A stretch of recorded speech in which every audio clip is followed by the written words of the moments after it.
Hello, I'm Thomas Hare, Chief Content Officer of the Performance-Driven Marketing Institute, a not-for-profit trade association that serves companies in the performance and direct-to-consumer marketing world. Welcome to the latest episode of Take 20, created by the PDMI's Brand Response Council.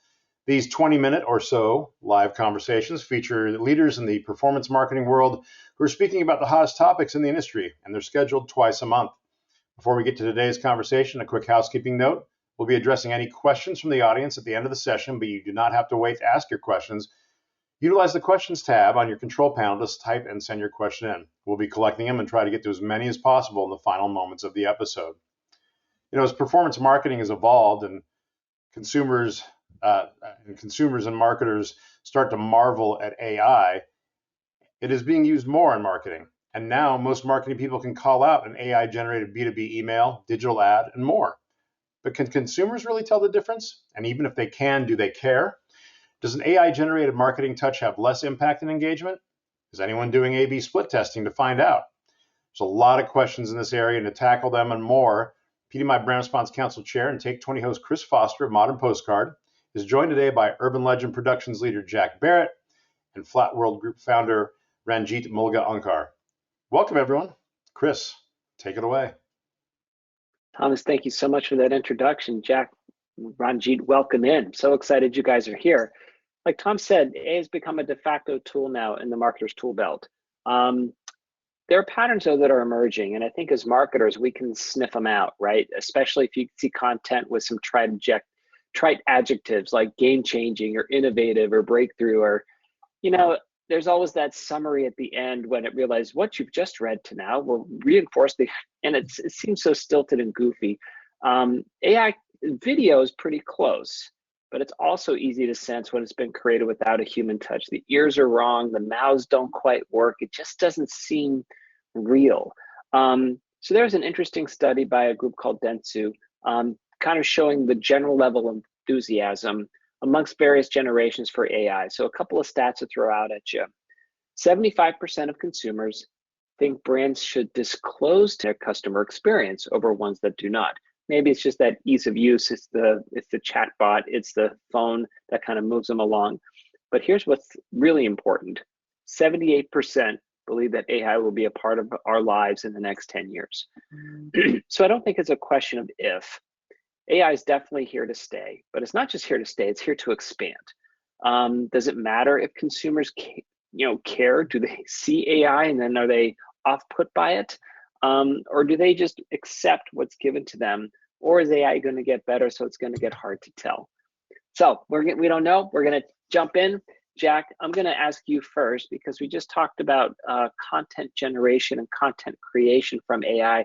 And in fact, just before this Take 20, I was on a call with a group called Newcast.ai. That's NEWCAST.ai. And what they are doing is they're creating both marketing videos, but more importantly, user-generated content that's built off the building blocks of assets from those product sets. So they're creating videos basically from scratch. So Jack, you create video, you make fantastic television ads that sell millions, if not billions of dollars worth of products and services. When it comes to AI and video content generation, where do you see its immediate and then perhaps long-term impact on you and actually the industry?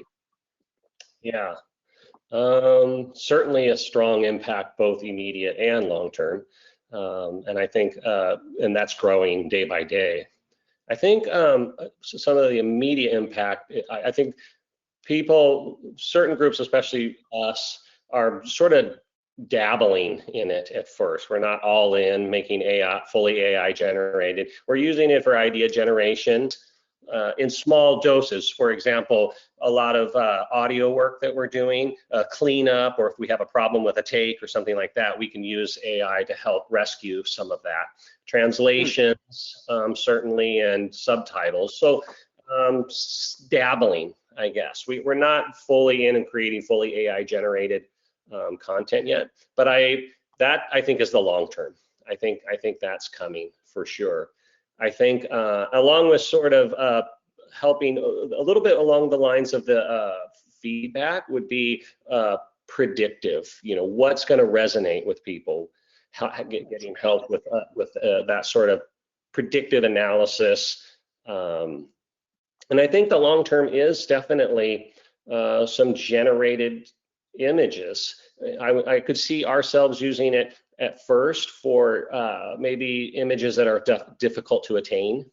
They might pose safety risks or complications in production. So we might use it to fill in some of those areas. Certainly we're using it for things like tracking and special effects in some cases. So I think long-term elements. So I think then the next long-term that I'm most curious about is how well will AI be able to simulate imperfection? Because I think some of the things I love it. Yeah, is just that, it's perfect, and some of it looks like maybe like a Marvel movie where all the scenes are amazing and so perfect. And I think there's some endearing quality to imperfection, and I think that will be astounding. We love performance-driven narrative type commercials. So one of the things we look for on set is something that we didn't expect. And so that's why we do a lot of takes, and we change things up, and we'll cut and have people walk around and come back, and so because we want to see what will happen that we didn't expect. So beyond the obvious long-term effect of making amazingly seamless video images and putting them together in a storyline, I should say the normal practice of even doing an A/B split on a video, you still have to pay for the ad, you still have to pay for the spot, you still have to run it, and you get the responses after you've already paid the money, right? So you have a winner and you have a challenger and a control, but the one that didn't win, it's like, well, I still paid for that. But maybe if you can get ahead of that and run some A/B tests through a predictive model or a predictive score to see how people might respond, I think that's actually a game-changing type of environment, so that brands can actually lean into performance where they're more confident that they're going to get better performance. Right, and also personalization of that. So maybe across different channels it's different, or wherever market you're releasing it, it's a little more customized, the video. So AI could help with that customization and that personalization. Yeah, we saw a fantastic example at PDMI East where Blue Water showed various languages being spoken by someone just kind of talking, and he says, yeah, I've really studied a lot of languages. I studied Chinese, I studied Urdu, I studied Spanish, I studied Italian, and he started to riff in those languages, and the mouth movement was so aligned. It was brilliantly done. And that's kind of on the big broad marketing side. But we also know that brands need to sell in a variety of channels, and a big channel is Amazon. So Ranjit, how is Amazon using AI for businesses that are selling on Amazon? Yeah, so that's a great question. Amazon wants sellers to be successful so they can generate the commission from the sales, right? So their entire goal is to present a product to a consumer that he or she most likely to buy. And so in that area, Amazon has two initiatives that are really interesting. The first one is automation of the Amazon list. Consumers goes to find the product and then understand what the product does in terms of its feature, its weight, reviews, videos, images, lifestyle images when the product is actually being used. So Amazon has now introduced an automated listing generator. Now we've tried using that, and it actually is not bad. But it doesn't give you the perfect listing. Just like Jack said, you can use tools to help create the perfect video, but you still have to create the perfect video. So what we do is we use that content, but then we finalize the content using the search keywords that the consumer is most likely to use, the advertising response, and a variety of other parameters. So it's a great tool to get started, but I don't think it replaces a human being who's studying the product, understanding the consumer, what they're looking for, the search terms, etc. So that's one area. The other area, which is I think more exciting to me because I come from image processing background, is now Amazon says, okay, if you're going to sell a coffee machine in your ad, when you do a sponsored ad, it shows a coffee machine on a table. That's okay. But if we show the coffee machine in an office environment with a bunch of people gathered around the coffee machine drinking coffee, or a coffee machine under a Christmas tree that somebody is giving you as a present, it is more impactful. Actually, their research shows that there is about 33% more clicks on an ad that has a lifestyle image. Now, Jack knows creating a lifestyle image, you got to bring in people, you got to set up the studio and take the pictures. What Amazon says now, just show me the coffee machine, go to this menu and talk about what environment would you like to show this coffee machine in. So I can say office environment, all of a sudden there are donuts on the table, two guys talking or two people talking, shaking hands, one has some document in their hands, or you can say Christmas or family, so a bunch of kids sitting around, mom's making coffee in the back. All of that, those imagery is automatically generated by AI. Now that sounds a little scary, but the results that I've seen are amazing. That you cannot tell that it's a computer generated image. So yeah, that's the second area that Amazon's launching. And I think the benefit is you're going to have more effective advertising. And currently Amazon's doing this for almost no fee. But the caveat there is if my ads perform better, I'm going to generate more sales, which Amazon gets more commission, and everybody wins, obviously, including Amazon. Yeah, that's a fantastic example, Ranjit. And what I like about that approach is Amazon recognizes that they want to make their sellers more successful. So how can we do that? What are these tools? What are these levers that we know? And if the only obstacle was, oh man, we can't actually create these environments, well, AI can do that. I think that's a brilliant solution. And also too, you're right, we won't be able to tell as a consumer, especially because if you're on Amazon, you're always on a computer, likely even on a phone. So it's small enough so that any resolution issues or any goofiness is so small. It's not like it's on a big screen TV, right, where you're seeing a big ad. It's smaller so that you can get away with any of those clumsy or goofy imperfections coming out of the AI response. So I want to go then to Jack, because Ranjit, you just talked about the creation of video. And really that's what you're doing. You have a product and you're creating video around it from scratch. Everyone's talking about the new AI movie tool, Sora. And there's some others that make it really easy or inexpensive to do some of those videos performance videos that you do.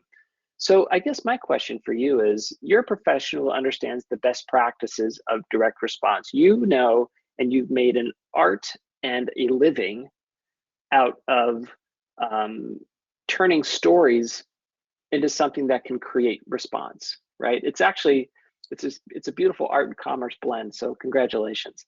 But the idea of that artfulness and science that you bring to the table, can you see yourself using AI as a tool to say, I'm going to have the experience and I know how to craft these stories and I can just do it all in Sora? Is that something you've even thought of? Yeah, for sure. I think, I know we'll be using it.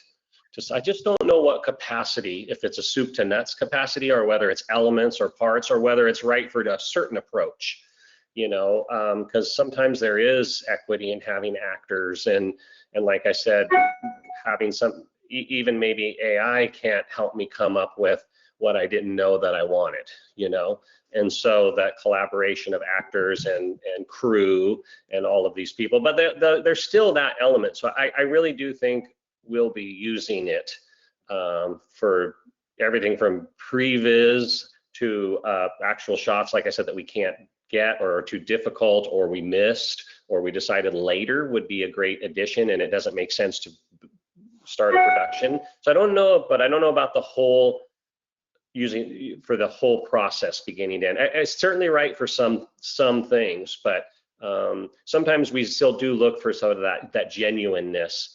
And also what I'm really keeping an eye out for is what sort of this topic is about is where is the AI fatigue at? At what point do people do object to it? Some of the stats you rattled off. And I think, and we're seeing some sensitivity to that in, for example, the new Dove campaign. Dove has a campaign that talks, you may have seen it on the air, and there's a video they have on their website that talks about AI generated beauty images and how they've decided they will never use AI generated images of people. But more than that, if they go on to say it's not just that, they're questioning what are we teaching AI about beauty? What is it that we're telling AI? Beauty? See, human generated content, little stamp. Remember how you as seen on TV? It'll exactly. This will be human generated content. So I guess, Ranjit, I'd like to ask you a little bit more about Amazon, because AI is huge. Amazon is huge. There's no doubt in my mind that they're figuring out how to do it. So what is Amazon doing now for both consumers, but also for their own business, for Amazon themselves? Yeah, I mean, Amazon's using AI everywhere internally. I mean, typically what they do is they use it internally, then they make it available to the sellers, and then ultimately they make it available to anybody, any business that wants to license it through their AWS services. So for consumer, there are a couple of interesting things that I saw. If you go to Amazon and if you look at a product review, 6 months ago, you will just see a bunch of reviews, 1 star to 5 star. You can go through, plow through all that. Recently, if you go to a review, there's a summary on top. The summary basically is using AI to go through all of the reviews, finding the keywords, finding the sentiment, if you will, and then it generates that summary. So the summary is actually pretty good. It says most people found this product to be durable. There were a few people, said that the product fell apart. In general, the product is reliable and price competitive or whatever, right? So now I don't have to go through all of the reviews. Essentially, Amazon says, here's a summary of all the reviews we've already done, the analysis, and boiled it down to 1 paragraph. So that's one area that Amazon's using. The customer service on Amazon is a lot of front end of it is now AI. So, I mean, I returned a product the other day. I just used the chatbot, and within seconds, I got a refund, right? I didn't have to talk to anybody. Obviously, Amazon is every business obviously is trying to reduce the operating cost. And if the chatbot can solve customer service problems, then you don't have to hire a bunch of people to answer and get on the phone. Now, good thing is you can still push a button and have Amazon call you and talk to a real live person. So they have kind of figured out how to blend the AI front end versus, I want to talk to somebody right now, and off your hand, put it on a scanner, and it knows basically you don't have to do anything, just put a palm and your transaction is done. Now they are going to license this technology to stadiums and concert halls, and so when you go to watch the Seahawks game, Jack, next time, all you have to do is use your palm. That's a cool and scary technology. The only person that I can think of that cannot use this technology is Captain Hook. He's going to have problem using that. Unless they scanned his left. Unless they scanned his left. It's so interesting though, right? What you're talking about, Ranjit, is the Alexa having conversations like normally do, the palms. We've seen all this in science fiction movies, right? We've seen the palm comes up and I can do everything I want. It recognizes me. My house is automated.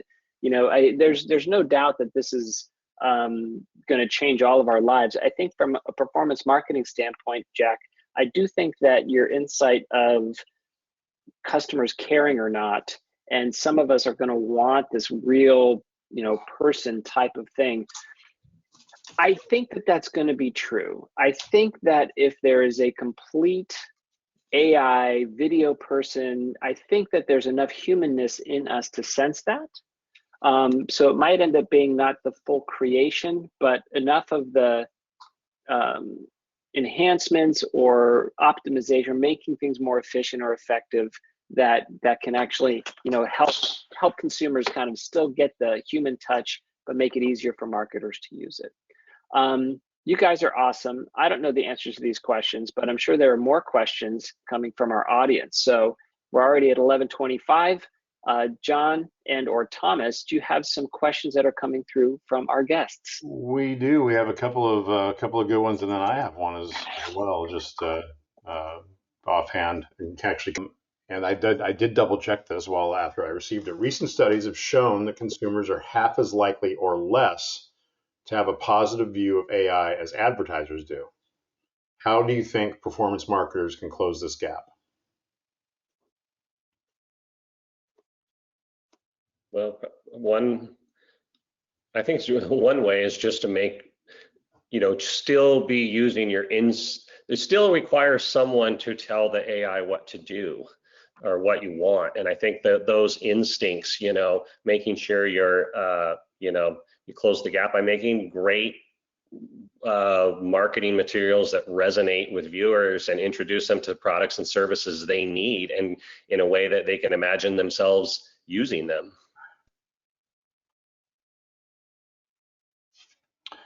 Thanks, Jack. Anyone else?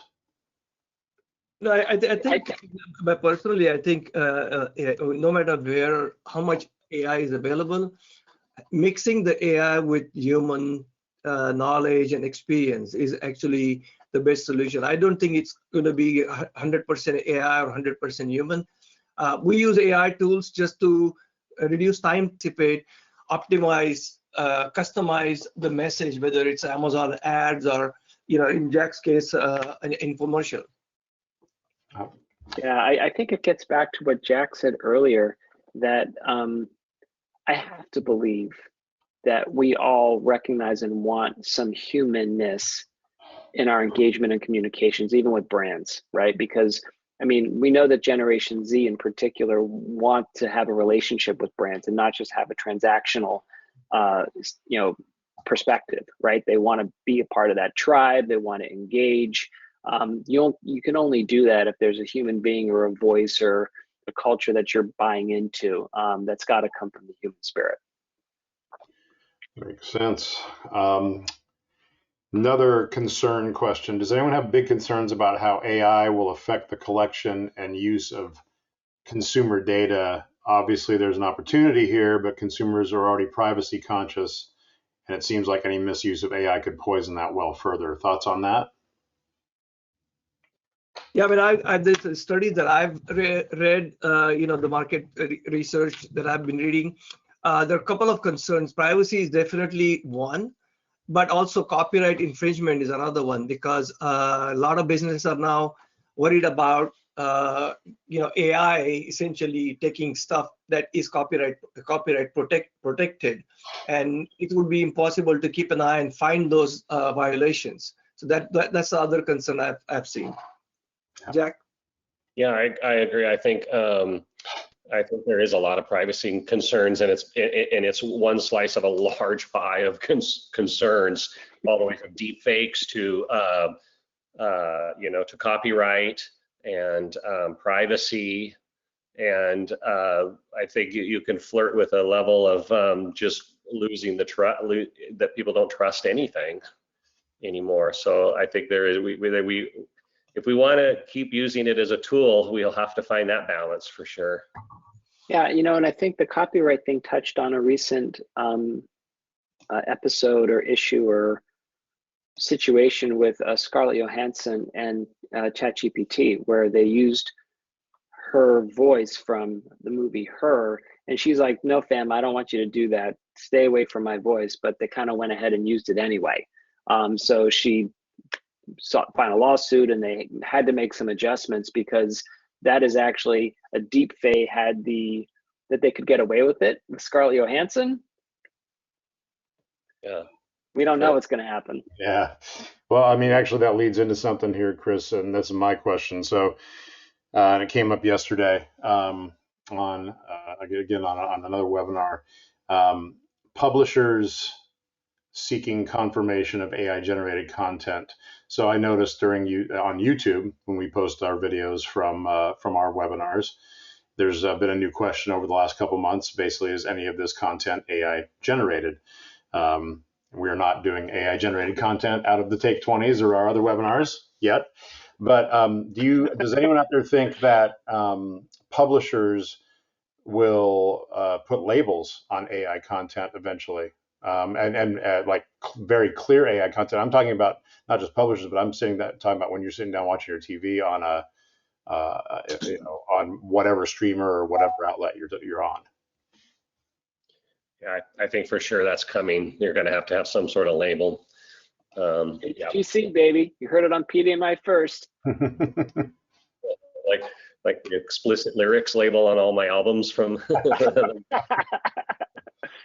No, Jack, you're right. I forget. I was posting a cooking video on. I forget if it was Instagram or TikTok or YouTube or Facebook, one of the four, and it did ask to accept whether it's a AI or not.